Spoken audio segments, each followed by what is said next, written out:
let's talk about this, you guys, because this is kind of what I believe to be kind of one of our primary receiver points on the human body, kind of like this switchboard of circuitry, the sort of like all, you know, just all these knobs and like connection points and nodes and all these places. Everything connects up here. And as we've gone through this strange journey and some of the work that you guys have done in your own research and understanding our environment and things like frequency interference and that thing everyone's tripping out about called 5G, and you know, all of the frequencies that are interacting with the human body, even the emotions, the energy that you encounter out in the world.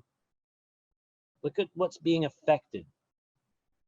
Look at what we're interacting with. Look at this incredible lattice network of connection points in the human head. And when we begin to just understand the mere, just from a surface level, the interactivity with energy in the brain and the connectivity with the fourth dimensional realms, we have a microphone, we have a transmitter, we have a magnet right here. And so the meridian points in the head and learning how to, you know, move and clear and work with the meridian points on the head, I believe in conjunction with understanding our vagus nerve, in conjunction with understanding the lymphatic system, what we're doing is creating a whole other layer of clarity. And so you guys need to start being aware of some of these things, these interesting circuits on your head that are being affected and impacted by dimensional energy. Go ahead and look at this description here. You guys will notice one of the craziest ones. Might be blurry on some of your screens, but look at this green one over here. It goes all over the place. It's like this wild loop. Look at it. It goes around and over your ear and over here and connects right up next to your eye, and that's your gallbladder. We said this last week, you guys. What we see, the eyes are the window to the soul. But what does the gallbladder do? It's about courage and clarity. You guys have heard the term, you got a lot of gall. But on an energetic level, this is the running loop of thoughts and obsessions and distortions that's constantly playing in the body that stops us from being able to move on.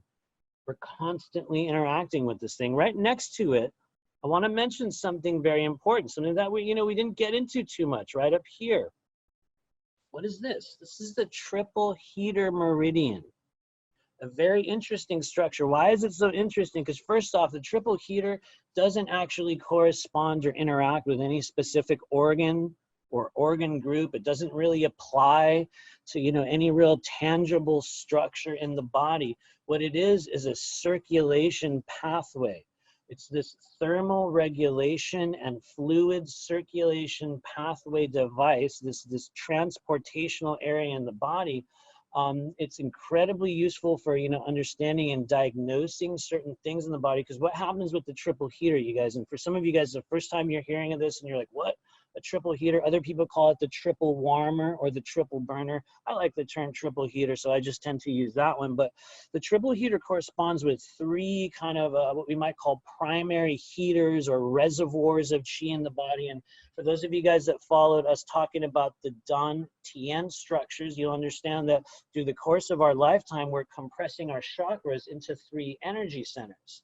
And so what we discover is with the triple heater, it actually already corresponds with three primary energy centers in the body that they call, you know, those heaters or those reservoirs. One here at the head, one in the chest, and one down in the groin or in the hips. And so what the triple heater does is it circulates energy, it circulates chi, it circulates emotional energy. And what's happening with this fourth density shift is that the triple heater becomes responsible for circulating and rerouting emotional energy that we have not expressed. And so what I like to say with the triple heater, I have a little bit of a tagline. I don't know, maybe other people know this, maybe they don't, but I believe that the triple heater, you guys, in fourth density is about emotional energy being made physical. And if there's an area on your body in terms of the meridians that will inevitably lead us to some form of physical malady due to unexpressed emotion or energy in the body, I believe the triple heater is one of the things that we can look at to understand the state or the pressurization or the level to which our bodies are holding this unresolved energy. And so if you guys want to find one of the real easy ways to like connect to that, it's right here at your ears. You guys can see it right here. We have a number of connection points at the ears, but it's really easy, at least for me, and I think you guys as well, to just start palpating and working with this, becoming aware the idea that there's this pathway that loops around the side of our head and down into our chest and your arm that has a great effect on how we're circulating and storing that emotional built up energy in the body. So we need to know about that triple heater. Just a couple more before we move on, you guys. We're going to talk about the small intestine. For those of us that are opening up intuitive abilities, the small intestine is very important. And in my own work, it's just starting to come online in the stuff that I'm doing and kind of looking at with my clients. But I think especially when we're trying to use our discernment, we're trying to open up our intuitive abilities, I believe that small intestine on a collective level, whether it be in the meridian itself or within the actual physical small intestine, has a lot to do with our ability to discern, to activate and use that gut instinct.